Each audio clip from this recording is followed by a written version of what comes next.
Welcome back to my class. हम पढ़ रहे हैं क्लास 12 पॉलिटिकल साइंस के बारे में। और जैसा कि आप जानते हैं आपकी डेट शीट रिलीज हो चुकी है, उस हिसाब से हमारे पास गिने चुने 2 महीने हैं। उन 2 महीनों में पढ़ने के लिए मैं आपके लिए एक ऐसी चीज लेकर आई हूँ जिसमें आपका पूरा सिलेबस कंप्लीट कर दिया जाएगा। मैं आपके लिए लेकर आई हूँ 40 क्वेश्चन, और जैसा कि मैंने बोर्ड पे लिखा है, अगर आप इन 40 क्वेश्चन को पढ़ते हो तो आप 90 प्लस मार्क्स इजीली स्कोर कर सकते हो। बस कंडीशन सिर्फ ये है कि उन 40 क्वेश्चन को आपको बार बार रिवीजन करना पड़ेगा, बार बार पढ़ना पड़ेगा। हालांकि मैं आपको ये 40 क्वेश्चन डेली 2-2 के हिसाब से या 3 के हिसाब से करवाऊंगी, पर आपको उन्हें ज्यादा फोकस देकर पढ़ना पड़ेगा। इन 40 क्वेश्चन को हम तकरीबन 25 दिनों में पूरा करेंगे, और 25 दिन भी मैंने बहुत मोटे मोटे हिसाब से लिए हैं, क्योंकि हो सकता है किसी क्वेश्चन पे हमें एक पूरा पीरियड लगाना पड़े, एक पूरा टाइम लगाना पड़े। उस हिसाब से मैंने 25 दिन माने हैं। 25 दिन के बाद आप इन क्वेश्चन को अच्छे से रिवाइज करें, दोबारा तिबारा पढ़ें, और उसके बाद हम करेंगे वर्ड मैप। वर्ड मैप इसलिए बता रही हूँ क्योंकि पीछे जो हमारे एग्जाम प्रीवियस हुए थे, और जस्ट पिछला जो एग्जाम हुआ था उस एग्जाम में हमारे सिलेबस में ये था नहीं वर्ड मैप, लेकिन फिर भी पेपर में पूछा गया है, तो हम वर्ड मैप भी करेंगे और इंडियन मैप भी पूरा करेंगे। तो अब हम बात करते हैं इन 40 क्वेश्चन के बारे में। मैं चाहती हूँ कि आप ये क्वेश्चन मेरे साथ साथ अपनी कॉपी में उतार के रखें, नोटबुक में नोट कर लें साथ साथ, ताकि बाद में आपको रिवाइज करना आसान हो जाए। ठीक है, तो हम शुरू करते हैं अपने पहले क्वेश्चन से, और हमारा पहला क्वेश्चन है, what is regionalism. What is regionalism? Regionalism यानी कि क्षेत्रवाद क्या होता है। अब क्षेत्रवाद से हम ये समझेंगे कि जैसा मैं पर्टिकुलर सूरतगढ़ की रहने वाली हूँ, तो मैं अपने एरिया के बारे में डिमांड करूँ, गवर्नमेंट से अपने एरिया के बारे में बात करूँ, अपने कल्चर को लेकर या अपनी लैंग्वेज को लेकर या अपने और किसी चीज जो मैं अपने एरिया को प्रायोरिटाइज करूँ। अपने ही एरिया को प्रायोरिटाइज करना ही रीजनलिज्म कहलाता है। और ये जो हम कहते हैं ना कि अपने एरिया को प्यार करना, अपने एरिया से प्रेम रखना, अपने क्षेत्र के बारे में सोचना, अपने क्षेत्र के बारे में डिमांड करना, उसी को हम रीजनलिज्म कहते हैं। अगर आपसे सिंगल लाइन में भी बताना चाहे तो हम ये बता सकते हैं कि अपने एरिया को ही प्रायोरिटाइज करना, अपने एरिया को, अपने क्षेत्र को ही प्राथमिकता देना रीजनलिज्म कहलाता है।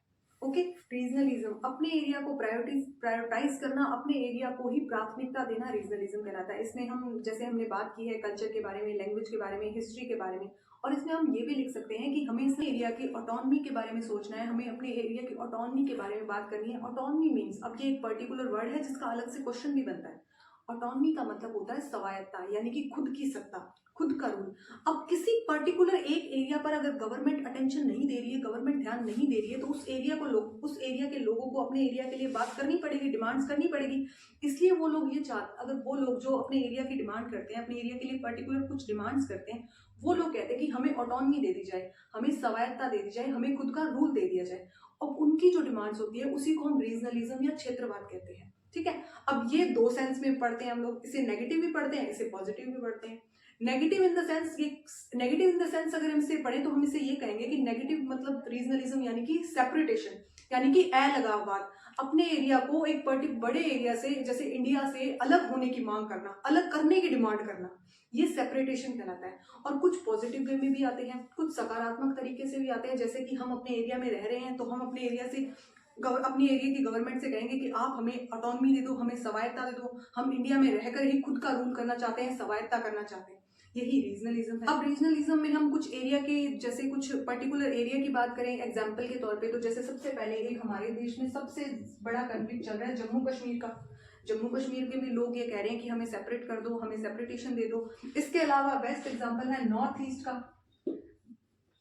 नॉर्थ ईस्ट के स्टेट जो है वो भी कह रहे हैं हमें सेपरेटेशन चाहिए, क्योंकि हमारी गवर्नमेंट जो है वो नॉर्थ ईस्ट के स्टेट पर प्रॉपर अटेंशन नहीं दे पा रही है, नॉर्थ ईस्ट के स्टेट्स पर प्रॉपर अपना ध्यान नहीं दे पा रही है, इसलिए वो स्टेट्स कह रहे हैं हमें सेपरेट कर दो, हमें अलग कर दो, हमें ऑटोनॉमी दे दो। ये सब डिमांड्स जो है वो एरिया कर रहे हैं। इसके अलावा अब हम बात करें, एक टाइम ऐसा था जब पंजाब में भी सेपरेटेशन की मांग खड़ी हुई थी। एक वक्त ऐसा था जब पंजाब में भी सेपरेटेशन की मांग हुई थी, पंजाब में भी खालिस्तान बनाने की बात हुई थी। खालिस्तान बनाने की मांग क्यों उठी? क्योंकि जैसा कि मुस्लिम कम्युनिटी के लिए पाकिस्तान बना दिया गया, तो पंजाब में भी कुछ लोग ये कह रहे थे, ये डिमांड्स कर रहे थे कि हमें भी सेपरेट नेशन चाहिए, अलग से एक देश चाहिए जिसे हम खालिस्तान के नाम से एड्रेस करेंगे।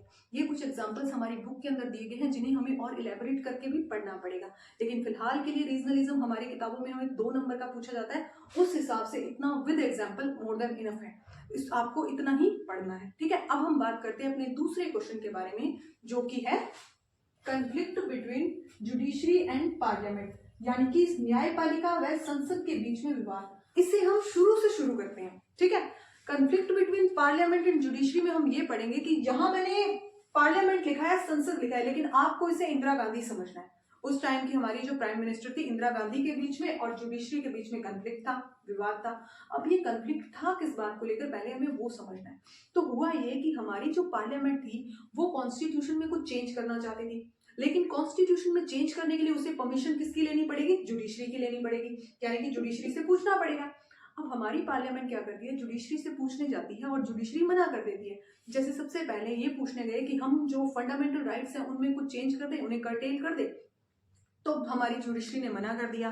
सेकंड टाइम ये पूछने के लिए गए कि क्या हम डीपीएसपी में चेंज कर दें, तब भी हमारी जुडिशरी ने मना कर दिया। और थर्ड टाइम जब पार्लियामेंट ये पूछने गई कि क्या हम जो हमारी राइट टू प्रॉपर्टी है उसे थोड़ा बहुत चेंज कर लें या उसे लीगल राइट्स में डाल दें, ये पूछने के लिए गई, तो हमारी जुडिशरी ने एक बार के लिए मना कर दिया। ये सब रिजेक्शन या ये सब मना सुन के इंदिरा गांधी को लगा कि जुडिशरी ने उसकी बात मानने से मना कर दिया। अब जब इंदिरा गांधी की बात मानने से जुडिशरी ने मना कर दिया, तो उसी टाइम एक इंपॉर्टेंट केस भी आया। उसी टाइम एक इंपॉर्टेंट केस आया जिसे हम क्या कहते हैं, केशवानंद भारती केस, जिसका नाम क्या था, केशवानंद भारती केस। अब उस टाइम केशवानंद भारती केस है, आपको इसकी डेट बहुत अच्छे से याद रखनी, क्योंकि ये एक बार वन लाइनर में पूछा गया है कि केशवानंद भारती केस जो है वो कब आया था। आपकी इसको तारीख याद करनी है। ये आया था 24 अप्रैल 1973 को इंट्रोड्यूस हुआ, तब ये केस आया था। और जब ये केस आया तो इस केस में हमारी जुडिशरी ने पार्लियामेंट को साफ कर दिया था, यानी क्लियर कर दिया था कि आप किस चीज में परिवर्तन कर सकते हो, किस चीज में नहीं। अब हमारी जुडिशरी कहती है कि आप कॉन्स्टिट्यूशन के बेसिक स्ट्रक्चर में चेंज नहीं कर सकते, मतलब कि संविधान का जो मूल ढांचा होता है उसमें परिवर्तन नहीं कर सकते। अब आप कहोगे कि मैडम ये मूल ढांचे से क्या सेंस है, यानी कि ये मूल ढांचा क्या होता है, इसका मैं आपको एग्जांपल देके समझाती हूँ। जैसा कि आपके सामने ये नोटबुक है, अब इस नोटबुक को आप ये समझो कि ये जो है ये कॉन्स्टिट्यूशन का बेसिक स्ट्रक्चर है। जैसे कि ये लाइंस बनाई गई है, ये हाशिया बनाया गया है, यहाँ पर ये लाइंस बनाई गई है, ये कॉन्स्टिट्यूशन का बेसिक स्ट्रक्चर होता है। क्या आप इसे चेंज कर सकते हैं? क्या आप इन लाइनों को बढ़ा चढ़ा के कम ज्यादा कर सकते हैं? क्या ये गैप कम कर सकते हैं? क्या ये हाशिए की लाइन खींच कर इधर कर सकते हैं? आप ऐसा नहीं कर सकते, क्योंकि ये आपकी कॉपी का बेसिक स्ट्रक्चर है, आप इसमें कुछ नहीं कर सकते। उसी प्रकार कॉन्स्टिट्यूशन में भी ये कहा गया कि आप कॉन्स्टिट्यूशन के बेसिक स्ट्रक्चर में कुछ नहीं बदल सकते। अब हमारे कॉन्स्टिट्यूशन में 22 पार्ट्स थे, आज भी 22 पार्ट्स हैं। हाँ, उसके कुछ आर्टिकल्स के अंदर हमने ए बी सी ऐसे पार्ट्स डाल के उसे इलेबोरेट कर दिया, उसे बढ़ा दिया है, लेकिन बेसिक स्ट्रक्चर को हम आज भी नहीं बदल पाए। नहीं बदला हमने, 22 पार्ट्स तब थे, 22 पार्ट्स आज हैं। उसी को कहते हैं कॉन्स्टिट्यूशन के बेसिक स्ट्रक्चर में चेंज नहीं किया जा सकता। ये बात केशवानंद भारती केस में कही गई थी। लेकिन फिर क्या हुआ, केशवानंद भारती केस आया, तब कॉन्स्टिट्यूशन में क्लियर मतलब साफ कर दिया गया था। अब हुआ ये कि इंदिरा गांधी को इस बात का बुरा लगा। इंदिरा गांधी को इस बात का बुरा लगा तो उस टाइम हमारे यहाँ पार्लियामेंट, हमारे यहाँ सॉरी जुडिशरी के अंदर एक परंपरा थी कि जो जुडिशरी में जो सुप्रीम जज, जिसे हम क्या कहते हैं, सुप्रीम जज, जिसे हम सीजेआई कहते हैं, यानी कि chief justice of India, Bharat के मुख्य न्यायाधीश कहते हैं। और परंपरा ये कहती है कि भारत के जो मुख्य न्यायाधीश है वो हमेशा वरिष्ठता के आधार पर बनाए जाएंगे, मतलब कि जिसकी एज सबसे ज्यादा है वही हमारे देश के सीजेआई बनेंगे। ये परंपरा थी। हालांकि ऐसा कहीं कॉन्स्टिट्यूशन में मेंशन नहीं है, कहीं ऐसा संविधान में लिखा नहीं गया है कि वही व्यक्ति सीजेआई बनेगा, लेकिन ये परंपरा थी जो पहले से चली आ रही थी। अब ये परंपरा चली आ रही थी तो इंदिरा गांधी ने इस परंपरा को ब्रेक कर दिया, तोड़ दिया। इंदिरा गांधी ने क्या किया कि ऊपर के तीन जजेस जो वरिष्ठ थे उनको छोड़कर चौथे व्यक्ति को जज बना दिया। चौथे व्यक्ति को जज बना दिया और वो चौथे व्यक्ति थे A.N. रे। वो चौथे व्यक्ति कौन थे? A.N. रे। अब इनको जज बना दिया गया, A.N. रे को जज बना दिया गया। इस बात का कॉन्फ्लिक्ट इंदिरा गांधी और जुडिशरी के बीच में और बढ़ गया जब उन्होंने परंपरा तोड़ी और चौथे व्यक्ति को जज बना दिया, यानी कि वरिष्ठता की जो परंपरा चली आ रही थी, जो ट्रेडिशन चल रहा था, उसको तोड़ दिया और A.N. रे को उन्होंने जज बना दिया। इस बात का लेकर उनको बीच में कॉन्फ्लिक्ट चल रहा था। अब इस क्वेश्चन को हम ऐसे समझ सकते हैं, इसे ऐसे किया जा सकता है। हालांकि बढ़ाने को हम इसे और भी बढ़ा चढ़ा सकते हैं, लेकिन हमारी बुक में इतना ही लिखा है। आपसे जब ये क्वेश्चन 4 नंबर में भी पूछ लिया जाए तो आपको इसे कैसे लिखना है? सबसे पहले आपको 2 लाइन की एक लैंग्वेज एक समरी देनी है कि हम इस बारे में बताने जा रहे हैं। खासकर उसे अंडरलाइन जरूर करें, ब्लैक पेन का यूज मैंडेटरी है, आपको करना ही पड़ेगा, आप प्लीज कीजिए, ठीक है। अब 2 लाइन की समरी बताकर आपको ये बताना है कि उनके बीच में किस किस चीज को कॉन्फ्लिक्ट था, यानी कि 3 बार इंदिरा गांधी यानी पार्लियामेंट जो है वो जुडिशरी के पास गई, क्या क्या पूछा, उन्होंने मना कर दिया तो उसके बाद जस्ट क्या आया, केशवानंद भारती केस आया। मतलब आप एक लाइन छोड़ के केशवानंद भारती केस मेंशन करें, तारीख जरूर लिखें और अंडरलाइन भी करें उसे, ठीक है। उसे लिखने के बाद आप ये वरिष्ठता वाली बात करें, यानी कि सीजेई बनाएं, सीजेई बनाएं, और ऊपर के 3 जजेस को छोड़कर, जो वरिष्ठ थे उनको छोड़कर, चौथे व्यक्ति ए एन रे को सीजेई बना दिया गया। इस बात को लेकर इनके बीच में कंफ्लिक्ट बढ़ गया। इतना ही कंफ्लिक्ट आपको देना है। लास्ट में 2 लाइनों में आपको उपसंहार वगैरह, जिसे हम उपसंहार कहते हैं ना, आप लास्ट में 2 लाइनें लिखकर इस 4 नंबर के क्वेश्चन को कंप्लीट करें। That's it.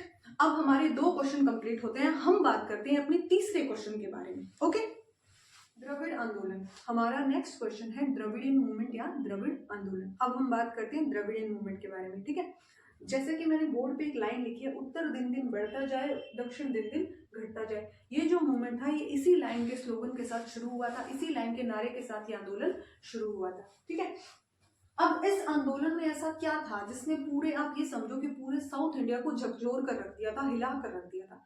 हमें याद करना है कि ये जो मूवमेंट था, ये मूवमेंट ई.वी. रामास्वामी नायकर द्वारा शुरू किया गया था। किसके द्वारा शुरू किया गया था? ई.वी. रामास्वामी नायकर के द्वारा शुरू किया गया था। ई.वी. रामास्वामी नायकर के द्वारा शुरू किया था, और इन्हें पेरियार के नाम से भी जानते हैं। इन्हें साउथ में पेरियार के नाम से भी जानते हैं। अब आपसे एग्जाम में ये क्वेश्चन भी पूछा जा सकता है, आपसे एग्जाम में ये भी पूछा जा सकता है कि पेरियार के नाम से किसे जाना जाता है, और आपको आंसर करना है ई.वी. रामास्वामी नायकर को जाना जाता है साउथ के अंदर। ठीक है, अब ये जो मूवमेंट है ये ई.वी. रामास्वामी नायकर ने शुरू किया था। इस मूवमेंट की सबसे खास बात, वैसे तो ना ये मूवमेंट हिंदी लैंग्वेज को अपोज करने के लिए हुआ था, क्योंकि हमारी जो इंडियन गवर्नमेंट थी वो ये चाहती थी कि पूरे इंडिया पर हिंदी लैंग्वेज को नेशनल लैंग्वेज के तौर पे लागू कर दिया जाए। लेकिन जो साउथ स्टेट्स थे वो ये चाहते थे कि हम हिंदी लैंग्वेज को नहीं बोलना चाहते हैं, हम अपनी रीजनल लैंग्वेज को बढ़ाना चाहते हैं। ठीक है, अब जब वो अपनी रीजनल लैंग्वेज बढ़ाना चाहते हैं तो इस मूवमेंट को शुरू करने में आए थे 4 स्टेट सबसे आगे, यानी कि इस मूवमेंट को 4 स्टेट ने शुरू किया था। हम देखते हैं कि कौन से वो 4 स्टेट है। सबसे पहले इस मूवमेंट को शुरू किया था तमिलनाडु, आंध्र प्रदेश,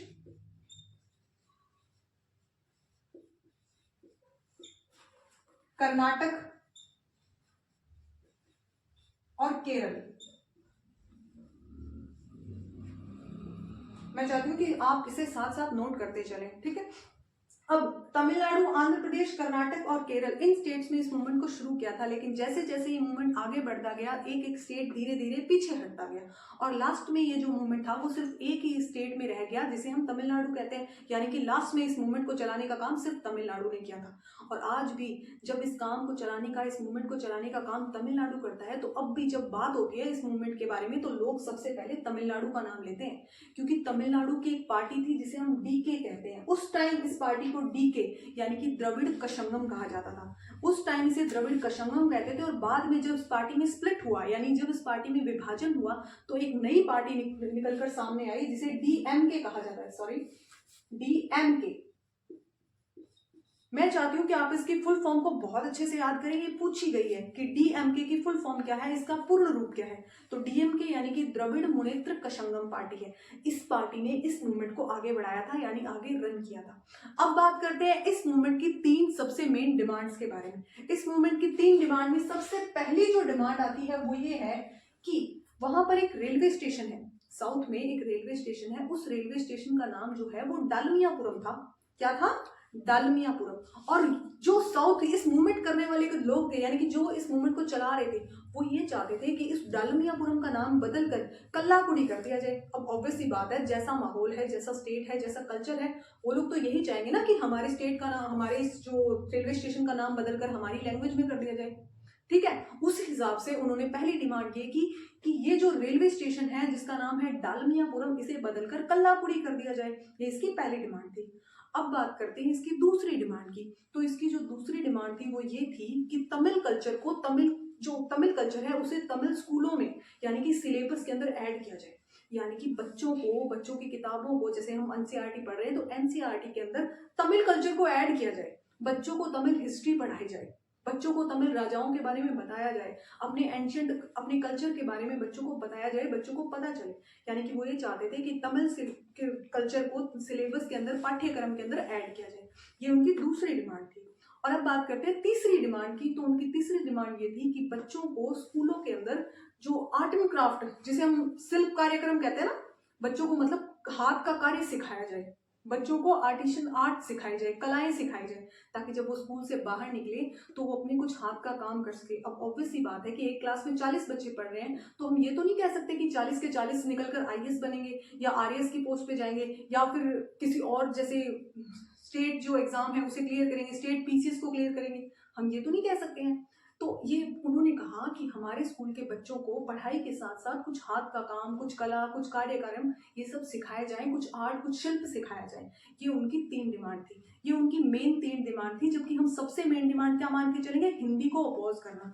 वो लोग हिंदी को अपोज कर रहे थे। वैसे तो ये हमारा मूवमेंट इतना ही है। आपको याद रखना है कि ये जो मूवमेंट था ये हिंदी को अपोज करने के लिए, यानी कि हिंदी भाषा का साउथ में जो वर्चस्व फैलाने की कोशिश की जा रही है, हिंदी भाषा को बढ़ाने की बात की जा रही है, उसे रोकने, उसे बंद करने के लिए हुआ था। साउथ में हिंदी कम करने के लिए हुआ था, क्योंकि वो लोग अपनी रीजनल लैंग्वेज को प्रमोट करते हैं। अब आप लोग ये जानते हैं कि रीजनल लैंग्वेज यानी कि क्षेत्रीय भाषा क्या होती है। अब क्षेत्रीय भाषा हम किसे कहते हैं? जैसे साउथ के अंदर, केरल के अंदर मलयालम बोली जाती है, कर्नाटका के अंदर कन्नड़ बोली जाती है, आंध्र प्रदेश में तेलुगु बोली जाती है, तमिल के अंदर तमिल बोली जाती है। इस प्रकार वो लोग अपनी रीजनल लैंग्वेज को प्रमोट करते हैं और वो हिंदी को अपोज कर रहे थे। इस प्रकार आपको इस मूवमेंट में इतनी ही बातें लिखनी है और ये आपका मूवमेंट कंप्लीट हो जाता है। 2 या 3 नंबर में ये पूछा जाएगा। That's it. 3 क्वेश्चन आज कंप्लीट हो गए हैं और इस तरह हम बढ़ते बढ़ते टोटल 40 क्वेश्चन करेंगे। मैंने इनके 40 क्वेश्चन माने हैं, वैसे क्वेश्चन तो 38 ही है। हम 40 क्वेश्चन मान रहे हैं क्योंकि एक आध क्वेश्चन हो सकता है हमें आगे चलते चलते एक आध क्वेश्चन और इम्पोर्टेंट मिल जाए। आपको इन 40 क्वेश्चन को बहुत अच्छे से लिखना है और याद करना है। कोशिश करें कि आप इन्हें अपने हाथों से लिखें, ताकि कम से कम आपके हाथ से एक एक क्वेश्चन निकले तो आपको पता चले कि हाँ ये मैंने लिखा है, ये मुझे पढ़ना है, ये मुझे करना है। ठीक है। कल अब आज हमने 3 क्वेश्चन कर लिए, कल की क्लास में भी मैं कोशिश करूंगी आपको 3 क्वेश्चन पूरे करवाऊं। ठीक है। Thank you so much guys, all the very best.